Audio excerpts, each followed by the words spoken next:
Bien, bonjour à tous, je vais faire le point sur le marché du miel aujourd'hui. Donc, j'ai déjà eu l'occasion de vous en parler dans le passé, mais il y a deux, trois éléments qui ont évolué, et c'est ça que je vais essayer de voir. Donc on va voir d'abord le premier point, c'est au niveau de l'évolution du nombre d'apiculteurs. Ce sont des données qui sont récentes, que la Commission a transmises lors de la dernière réunion. Ce qu'on constate globalement, c'est qu'on a une perte de pratiquement 4% du nombre d'apiculteurs, et c'est toujours l'Allemagne naturellement qui est le pays le plus important en matière de nombre d'apiculteurs. La France arrive en, je crois, 5e position. Donc là, il y a un problème probablement de statistiques, parce qu'on passe de 75 000 apiculteurs à 41 000 apiculteurs, ce qui est quand même un peu surprenant. Deuxième slide, c'est sur l'évolution du nombre de ruches. Donc de nouveau, là, on a des chiffres 2016-2017. Ce qu'on constate, l'Espagne reste en tête de loin, avec en seconde position la Roumanie, mais qui elle a une perte de 35% de son cheptel, ce qui est probablement lié au fait que dans les années précédentes, ils avaient offert des primes à l'installation en donnant 250 ruches aux apiculteurs. Il y en a beaucoup qui n'ont pas pu faire face à cet apport important de colonies. Alors un partenaire important aussi, c'est la Pologne, puis l'Italie, et puis vient la France de nouveau en 5e position, ce qui est quand même pas trop mal, avec un cheptel qui se situe à 1350 milliers de ruches, donc ça fait 1 300 000 ruches. Dia suivante, c'est l'évolution de la production de miel en Europe. En fin de compte, là, les statistiques sont restées identiques. On a juste les données 2014 et 2015. Et vous savez que la Roumanie est passée premier producteur en 2015. L'Espagne arrive en 2e position, puis vient la Hongrie, l'Allemagne, l'Italie, la Grèce, la France et la Pologne. La Pologne. Donc ça, c'est vraiment le paquet de tête. Ici, on n'a pas les données de 2016. Je suppose qu'elles vont arriver, elles seront données dans le courant de cette année-ci. Mais vous savez que 2016, ça a été une année un peu particulière, ainsi que 2017 et 2018. Donc ce sont des statistiques qui sont un peu vieilles. On va repasser un peu au niveau du marché européen. Là, pour rappel, une vieille diapo qui montre l'évolution globale, la production globale des différentes parties du monde, si on peut parler comme ça, les différents États ici. Donc on se base sur des statistiques 2015, donc la Roumanie est en tête. Mais ce qui est intéressant de voir, c'est pour rappel, qui sont les pays importateurs principaux, qui sont les exportateurs. Et donc là on ressort avec en importation l'Allemagne qui importe énormément, la Belgique et la Grande-Bretagne. Et la Grande-Bretagne consomme tout son miel, donc c'est pas vraiment un problème. La Belgique pratiquement réexporte tout ce qu'elle importe, et l'Allemagne exporte beaucoup de miel importé également. Alors il y a le cas de l'Espagne, pour rappeler aussi, qui exporte une quantité plus ou moins équivalente à ce qu'ils importent. Mais là il y a sans doute un glissement. Les Espagnols mangent du miel importé et revendent à l'extérieur, sur des marchés probablement du nord de l'Europe, leur miel. Ainsi que naturellement une partie part sur le marché français, mais ce n'est pas tellement important. Au niveau de l'évolution, et ça c'est un tableau très très important, la slide suivante parle des importations des miels dans l'Union européenne. Et donc ce qu'on constate, c'est que d'une part l'Argentine a augmenté sa part de marché, mais surtout en 2016, puis ça se réduit maintenant en 2017, 2018 n'étant pas complet, on sait difficilement l'évaluer. La Chine, elle, par contre, a très fortement diminué entre 2015 et 2016, restabilise plutôt en 2017 et probablement en 2018. Donc là, il y a une chute, une perte de marché au profit de l'Ukraine. Et ça, c'est vraiment l'élément important. C'est l'Ukraine qui est en plein développement. Et on constate ici en 2017 que l'Ukraine a exporté sur l'Europe près de 47 000 tonnes. Il faut savoir que la production ukrainienne tourne autour de 60 000 tonnes. Et que l'Ukraine a également exporté sur les États-Unis une quinzaine de milliers de tonnes. Donc quelque part, chose tout à fait surprenante, l'Ukraine exporte la quantité de miel produit. Alors là, il y a naturellement toutes les questions qui arrivent sur la table en se disant, est-ce que c'est vraiment du miel ukrainien qui est réexporté sur l'Europe? Et là, on peut vraiment se poser la question, ça paraît évident, et il est probable qu'il y ait du trafic triangulaire, donc d'autres miels qui viennent d'Asie, qui sont éventuellement des miels ultra-filtrés, qui sont remélangés à des miels ukrainiens et qui sont réexportés. Il faut savoir qu'au niveau des conditionneurs, les gens qui achètent du miel ukrainien, c'est du miel qui est extrêmement sûr, ils ne retrouvent jamais d'antibiotiques et jamais aucun problème. Donc quelque part, les acheteurs européens aiment bien ce miel. Il a une bonne image et il est en qualité, à première vue en tout cas, il semble tout à fait correct. Ce qui fait son intérêt naturellement. Ça pose un énorme problème parce que ce style d'importation fait qu'on se retrouve avec des miels très proches des miels européens sur un marché européen, et donc ces miels rentrent directement en compétition avec les miels hongrois, roumains et bulgares. Ces derniers agriculteurs ne parviennent plus à vendre de miel. Le slide suivant nous présente là la répartition des importations en fonction des différents États membres. Donc naturellement l'Allemagne reste le leader du marché, suivi par l'Angleterre, la Belgique, la Pologne, l'Espagne et la France. Et puis après l'Italie et Pays-Bas, là c'est pas tellement important. Globalement, il n'y a pas de tendance générale, tout suit plus ou moins son cours de façon normale, avec des variations qui, disons la Belgique importe un peu moins, la Pologne importe un peu plus, on a des espèces de vagues comme ça qui se forment, mais ça ne change pas grand-chose au niveau du marché mondial. La slide suivante est naturellement extrêmement importante puisqu'on parle de prix. Là, on est sur des chiffres beaucoup plus, de nouveau, assez récents. Donc on arrive au prix 2018, moitié de l'année 2018, et là on constate, la première chose, ce qui ressort naturellement, c'est que la Chine, qui était déjà relativement bas avec 1,47 €, est descendue à 1,30 €, donc ça fait une chute de 11% des coûts.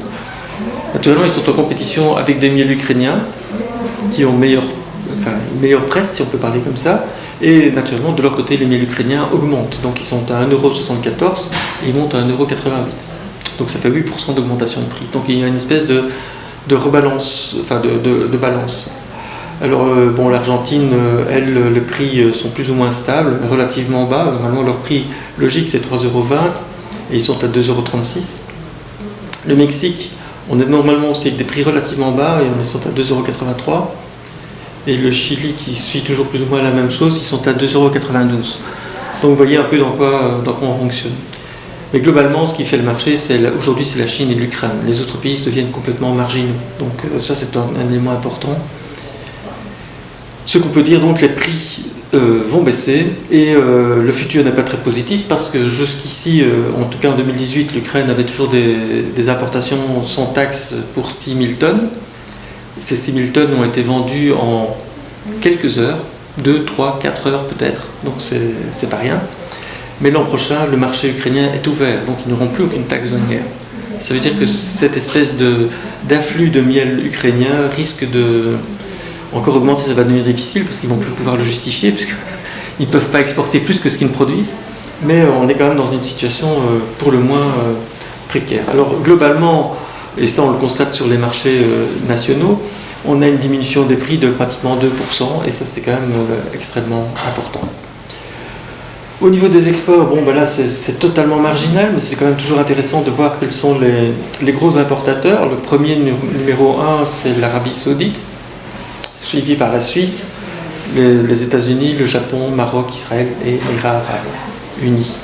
Globalement, donc là on est sur des marchés tout à fait bizarres, qui sont des marchés de niche, où les gens recherchent des miels normalement de qualité, pour ne pas dire de très haute qualité, et ça nous donne quelque chose qui... L'évolution c'est plutôt stationnaire et même en légère perte, donc on n'a pas vraiment de choses intéressantes. Au niveau des prix, ça c'est peut-être un peu plus intéressant, ça nous donne un peu quel est le prix de vente des marchés de miel en gros de qualité au niveau européen. Et là on constate que les miels de haute qualité, l'Arabie Saoudite, on dépasse les 7 € de prix de vente, et on voit un affaissement des prix puisqu'on était pratiquement à 8 € dans le passé. Et le Japon, lui, est à 5,70 €. Pourtant aussi ont des exigences de qualité qui sont extrêmement élevées.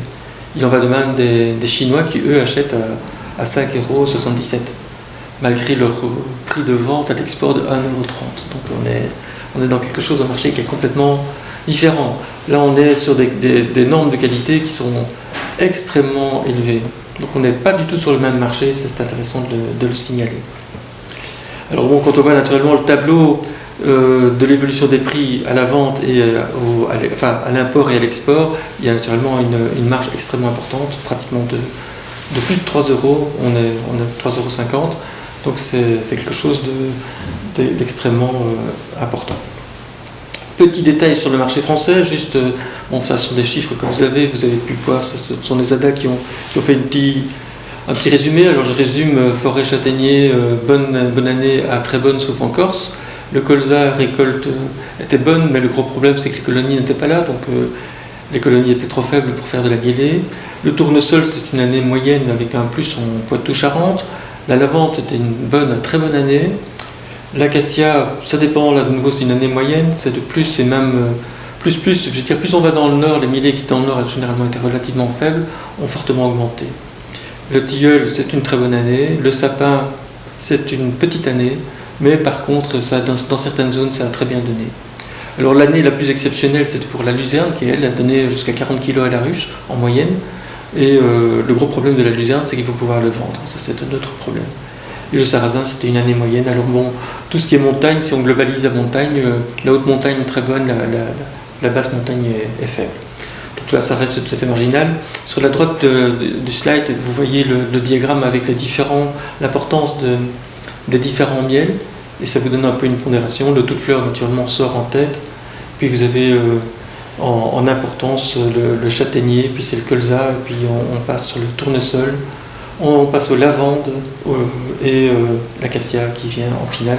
Et alors il y a les autres avec le tilleul, etc., qui sortent de tout cela. Un vieux graphique, ça date de 2014, donc au niveau des imports français, pour donner un peu une idée par rapport à ce qu'on vous avait vu avant, on voit que l'Espagne, c'est vrai que c'est un des pays duquel on importe le plus. Alors le miel qui vient de République de Chine, il y en a relativement peu sur le marché français.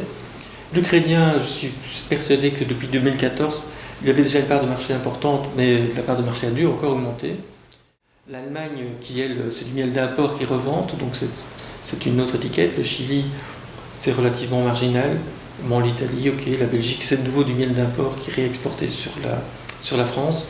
Bulgarie, Roumanie, là vous voyez un peu Argentine et autres, on est vraiment sur des choses qui deviennent totalement marginales. Ce qui est intéressant, j'ai ressorti ce graphique qui date de 2017, donc c'est en fonction des circuits de distribution qui sont utilisés. Vous les connaissez sans doute parce que ça a été publié, donc c'est pas des nouvelles choses. Mais ce qui est intéressant, c'est de voir qu'en fonction du nombre de ruches, le circuit de commercialisation change très fortement. Et ça met en évidence le fait que les petits apiculteurs, en tout cas moins de 50 ruches et même moins de 150 ruches, les problèmes de grandes et de moyennes surfaces, coopératives d'apport, etc., ne sont pas marqués. Donc ils ne travaillent pas du tout sur des ventes en gros, ou du moins très très peu, dans une très faible mesure. Ce sont les apiculteurs qui ont plus de 150 ruches qui sont directement touchés, et surtout les apiculteurs qui ont plus de 400 ruches, puisque là, les ventes en conditionneurs coopératifs ou grandes et moyennes surfaces représentent plus de la moitié de leur vente. Et donc ces gens-là sont directement liés au prix du marché mondial. Et c'est ça qui permet d'expliquer, il y a une autre chose qui permet d'expliquer la chute des prix sur le marché français, c'est que d'une part, pendant ces années entre guillemets médiocres, les miels français n'étaient plus suffisamment nombreux que pour pouvoir affecter les rayonnages, et donc ces miels français ont été remplacés par des miels d'import. Et le gros problème, maintenant, les miels français ont retrouvé un peu de volume, et il n'y a plus d'acheteurs parce que la part de marché a diminué, et donc ils partent sur des marchés en gros, et sur le marché en gros ils sont en compétition directe avec le marché international, donc on se retrouve avec des prix qui sont de l'ordre de 3 € et qui pourraient encore descendre à l'avenir. Et là c'est quelque chose qui n'est plus viable pour les apiculteurs. Marché international, il y a peu de choses. Bon, la Chine naturellement reste le producteur numéro 1, il a même encore augmenté sa production, mais il représente 28% de la production mondiale.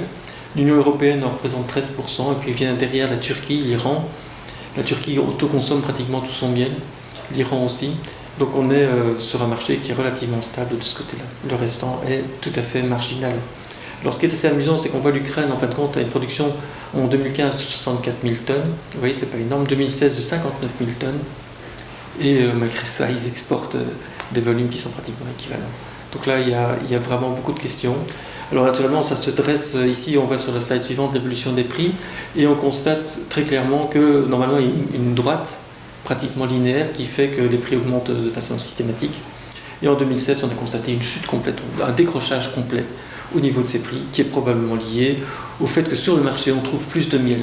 Alors c'est étonnant parce que les États-Unis produisent moins de miel, les Européens produisent moins de miel, Et donc il y a les Chinois qui toujours, l'Asie produit toujours de plus en plus de miel, et donc là on peut supposer qu'il y a des phénomènes d'adultération, sans quoi on ne peut pas expliquer des choses comme ça.